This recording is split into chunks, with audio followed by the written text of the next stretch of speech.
ही फार महत्त्वाची जबाबदारी असते आणि त्या महत्त्वाच्या जबाबदारीबरोबर विशाखाताई राऊतसारख्या ज्यांनी आधी पण गटनेता म्हणून काम केलं आहे त्या माझ्यासोबत आहेत. माझ्याबरोबर सगळे हे यंग जनरेशन जे नगरसेवक आहेत ते सगळे माझ्यासोबत आहेत. आणि अनिल परब म्हणा, अनिल देसाई म्हणा, संजय राऊतसाहेब म्हणा, विनायक राऊत, ह्या सगळ्या ज्येष्ठ नेत्यांचं मला मार्गदर्शन आहे. आदित्य ठाकरे साहेब आणि उद्धव साहेबांनी जी जबाबदारी दिली आहे ती आम्ही समर्थपणे नक्कीच करू कामगिरी.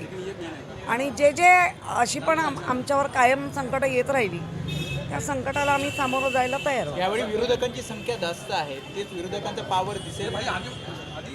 इथे पॉवर दाखवण्यापेक्षा मुंबईचं काय भलं आहे आणि मुंबईसाठी काय काय अजून केलं पाहिजे या ह्याच्यामध्ये आम्ही राहू. कल्याण डोंबिवलीमध्ये देखील युद्ध म्हणून जाता होता. कल्याण डोंबिवलीचं मनसेने जे आहे ते आता शिवसेनेला पाठिंबा दिला आहे.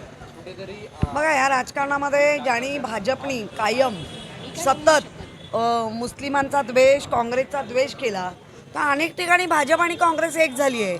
त्यामुळे ह्या राजकारणांच्या समीकरणाला काही मी फारसं आम्ही महत्त्व देत नाही आहे. ते पक्षप्रमुख बघतील. आम्हाला जे कामगिरी देतात की नगरसेवकांकडनं सगळं काम करून घ्या किंवा जे ते आम्ही करू. आमचं काम आम्ही पण पाच सहा महापालिका तुम्ही एकत्र लढला, दोन भाऊ एकत्र लढले, असं असताना शिंदे शिवसेनेला पाठिंबा मनसे देते. ज्यांच्यावर टीका केली पूर्ण निवडणुकीच्या दरम्यान त्यांच्याशी मी याच्यावर काही बोलणार नाही. ह्याच्यावर ते आमचे पक्षप्रमुख